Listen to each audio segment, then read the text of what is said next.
let's talk about sales mistakes that you might make on Zoom or when you're remote selling. Hi, my name is James Newell and I teach people how to sell. In these videos, we cover everything from finding, engaging, closing, following up your clients and understanding the psychology and the behavior of your buyer. In this video, we're looking at common sales mistakes on Zoom, some of the things that are really easy to get wrong, but also really easy to get right. So let's get straight into it. Number one is energy. Now, there's this misperception that talking to people on a Zoom call is the same as talking to them in real life, and we just behave in the same way. And sadly, it's not the case. On a Zoom call, because by definition you can only see a certain amount of me, and I'm talking to a camera and through a microphone, and we're not in person, I kind of have to be about 10 or 20% more energetic than I would be in real life. And the reason for that is if I behave the same as I would in real life, it can just feel a bit flat and maybe the call will drag on a little bit. But if you recognize the fact that over Zoom, over remote selling, over the internet, a little bit of energy is lost somewhere in the technology. So you need to be about 10 or 20% more energetic when you're talking with people. And as the salesperson, it's up to you to lead the conversation anyway. Your buyers are looking for confidence, certainty, and expertise. They're looking for you to be the leader in the conversation, not least in the tone and the direction of the conversation, but also in the energy.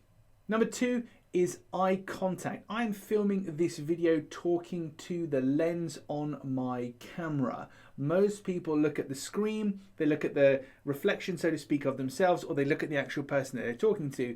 And unfortunately, the problem is now it doesn't feel like I'm looking at you, even though I feel like I'm looking at you. So we have to remember that to look at the camera is to actually make eye contact and to actually show that respect that's necessary.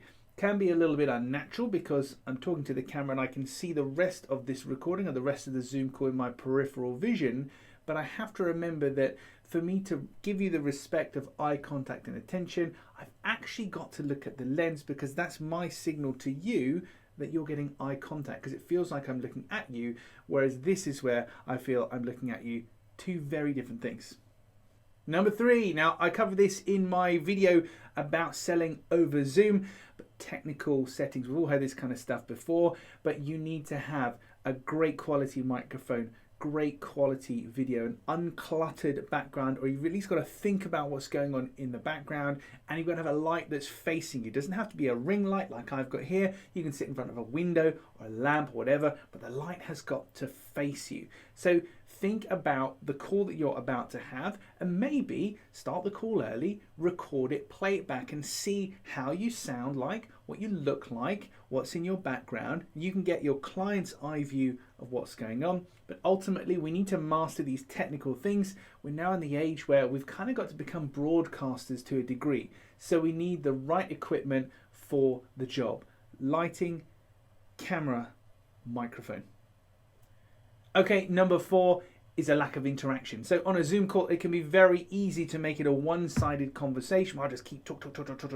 And because there's a lack of that natural interaction that you get in real life, it's easy for me to steamroll you. Easy for me because I talk a lot. So be aware of that. Remember to stop, ask questions, make sure the person is with you, get that interaction. If you steam on ahead and just find yourself talking and they're sat there just listening to the conversation, then the energy is going to shift yet again, going back to point number one about energy. So make sure it's not a one-sided call. Make sure there's as much interaction as possible. And then finally, like any good sales call or sales meeting, and Zoom is no different, make sure you are ready. So make sure you've got the documents, the links, the screen shares, the things to hand to share with people in the moment. So if I'm talking to you about something, I can say, great, let me just click share screen. I'll show that to you right now, James. That's a lot more slick and efficient than ever say, I'll email you that later on this afternoon. We lose that kind of pace, we lose that energy. So think about what are the documents, what are the websites, what are the screens that you need to share with people. Have those ready, just like you would have your sales materials ready for an in-person, real-life sales call. So there you have it, 5 simple mistakes that we can all make when selling over Zoom or remote selling. Very easy to put right. You've just got to be aware of them in the first place. Now, I've got a question for you. Do you fear, hate, or avoid selling? It's very common to not really enjoy selling and to kind of avoid it if you can. We've probably had bad experiences in the past.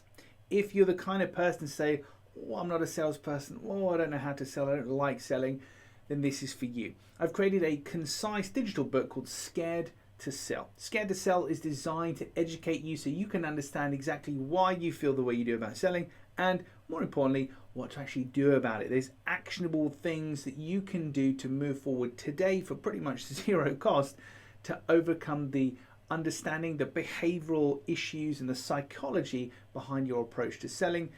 For my clients and my students, one of the most important things for them and their success is something I call selling confidence. So when you are confident in a sales scenario, you know what to say and how to ask for the business and handling objections and talking about money, your results dramatically change.